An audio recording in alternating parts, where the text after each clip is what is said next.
Dijonai Carrington. And Dijonai, ooh. The eye poke heard around the world. Oh, take away her credentials. She asked me a question and I didn't like it. And Christine Brennan. Man, DJ, Carrington.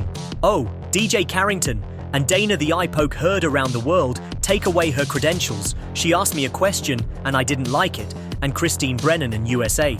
Today say quiet down. That's what real journalists do. Well, you gotta wonder if Dijonai Bonner knew this story was coming and it had caused an issue in the Indiana Fever locker room. Is this why Dijonai Bonner's no longer on the Fever team?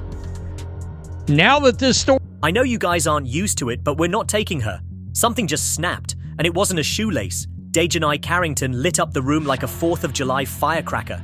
Except it wasn't fireworks, it was rage, reporters scorched, cameras shaking, and the WNBA quietly pretending this never happened. What set her off? And why are league insiders whispering about players who aren't media ready? Oh, we're unpacking it all, grab popcorn. This meltdown has bonus spice. You got to wonder if Dana Bonner knew this story was coming and it caused an issue in the Indiana Fever locker room. Is this why Dana Bonner is no longer on the Fever team? Now that this story is emerging from Christine Brennan's book, she was the journalist that asked Carrington all the hard questions about the eye gouge heard around the world. Story is emerging from Christine Brennan's book. She was the journalist that asked Dijonai Carrington all the hard questions about the eye gouge heard around the world. And then, of course, the WNBA Players Union. And the WNBA Players Union wanted Brent Mustard, wants the respect of a seasoned veteran, the whole 9 yards, the lights, the locker room difference, the don't question me aura of someone who thinks they've already been featured in a 10-part docuseries, narrated by Morgan Freeman. But just as the suit jacket comes on and the camera starts rolling, it all unravels into a daytime soap. Suddenly it's leave my girlfriend alone, mid-press conference tantrum professional. Please, this isn't the WNBA anymore, it's the Real Housewives of Half Court. So lads, we thought this season was going to be a lot less drama. And I mean this when I say this, the Christine Brennan book is going to be absolute cinema. I don't know. What is the press equivalent of cinema? Maybe sitting in the most comfortable chair legs, crossed cup of tea in one hand, nothing to do on a Sunday morning opening up a newspaper. Is that the equivalent of absolute cinema for that? So lads, we thought that this season was going to be a lot less drama. And I mean this when I say this. The Christine Brennan book is going to be absolute cinema.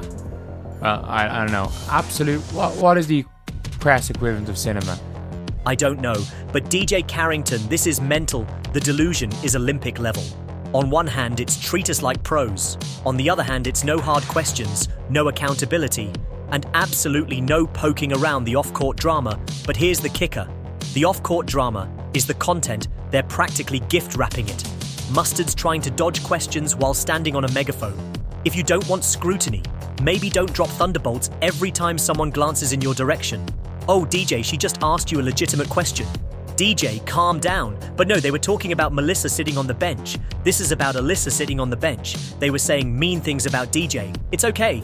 DJ, she's not very good. She's a detriment to the team. It's okay. But what? And let's not even pretend. Carrington is misunderstood. She's not misunderstood, she's mic'd up and melting down. She's a walking HR liability with hoop skills. The league's PR team must have a group chat titled Carrington Containment Protocol. Absolute. Sitting in the most comfortable chair, legs crossed, cup of tea in one hand, nothing to do on a Sunday morning, opening up a newspaper. Is that the equivalent of absolute cinema for that? I don't know. But Dijonai Carrington. Because every week it's a new incident, a new viral clip, and another round of weight. She did what honestly, the NBA has flagrant fouls, Carrington's got flagrant energy, there's no bounce pass gentle enough to get around it. Christine Brennan has the world on high alert.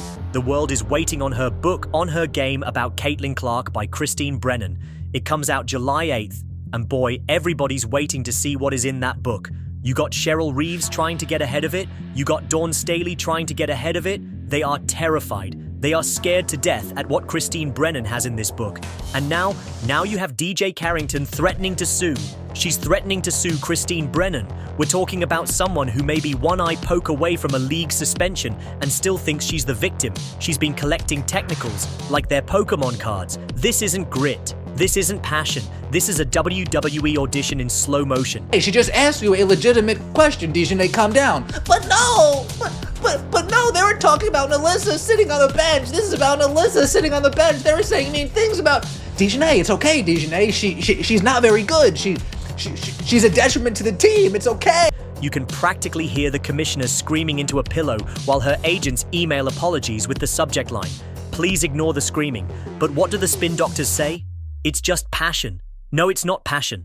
Is diving for loose balls. Passion is staying late for extra reps. Passion is not barking at reporters like a caffeine-deprived velociraptor or poking one of the league's top stars in the face like it's an Olympic sport. And let's talk about that for a second. Caitlin Clark's eyeballs have taken more punishment than a bad pair of contacts. And somehow it's still Clark being called soft for not loving the constant, accidental, on-purpose facial assaults. Anyone with 2 eyes and 1 working replay button can see what's going on.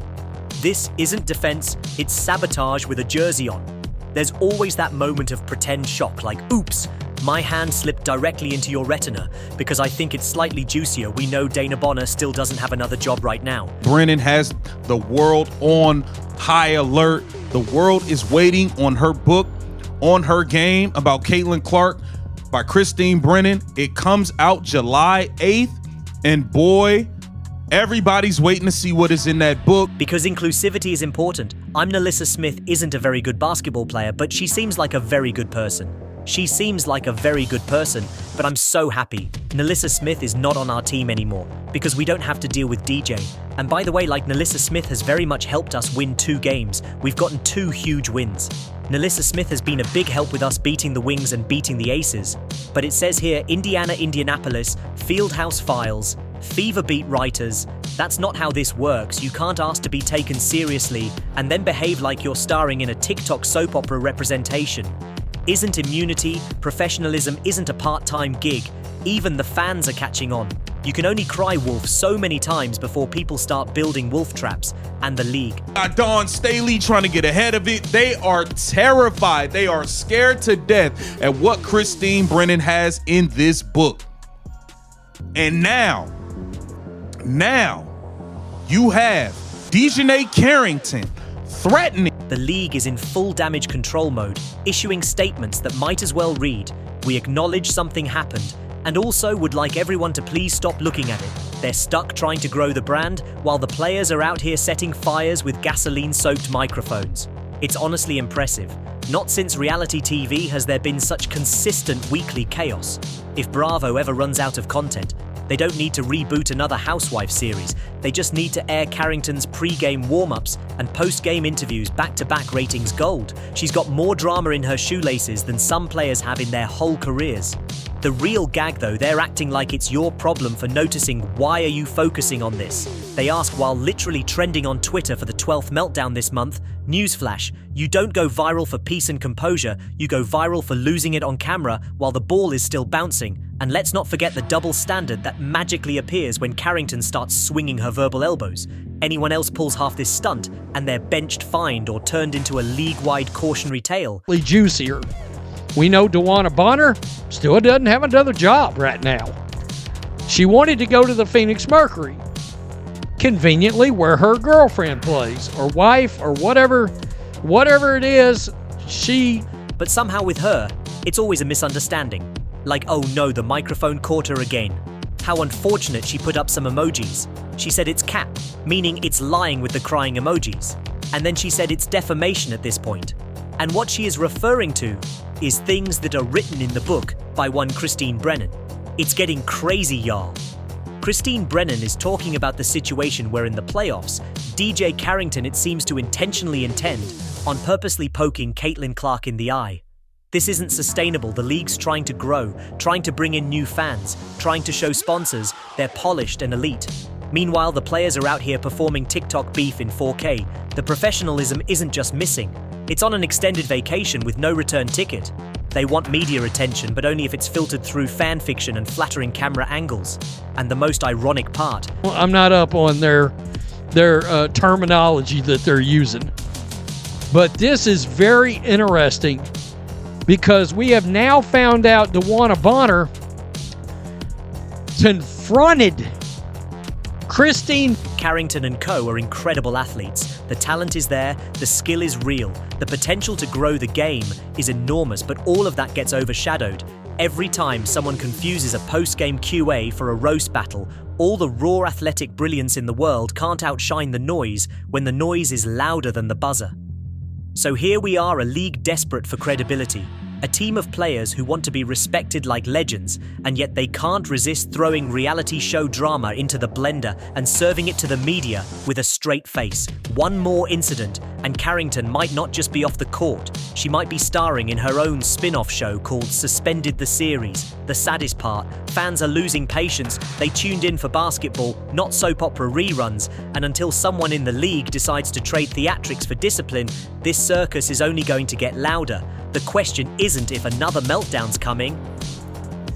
Nalissa Smith isn't a very good basketball player, but she seems like a very good person.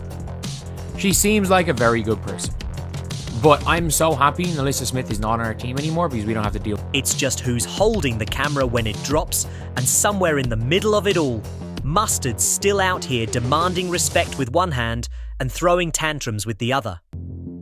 Christine, how much does it hurt the WNBA when Caitlin Clark is out? It is devastating to the WNBA when Caitlin Clark is out. And anyone out there, and there may be a few people out on X and social media and Twitter who want to dispute that. You know, facts are facts. And the truth is the truth. And the data is there. And what we saw when Caitlin was out, the last time, the 5 games that she missed earlier in the season, the WNBA's viewership dropped more than 50%. Not just the Fever, but the entire league. This right now is peak unserious league energy, the kind of vibe you get from a group project where nobody opens the Google Doc until the night before it's due, but they still expect an A. The WNBA, bless its heart, is operating like standards are optional and profits are just little myths invented by capitalists. It's been so coddled by years of not needing to function like a real business that the concept of accountability feels Dijonai. And by the way, Nalissa Smith has very much helped us win 2 games. We've gotten 2 huge wins. Nalissa Smith has been a big help with us beating the Wings and beating the Aces. But it says here, Indianapolis Fieldhouse files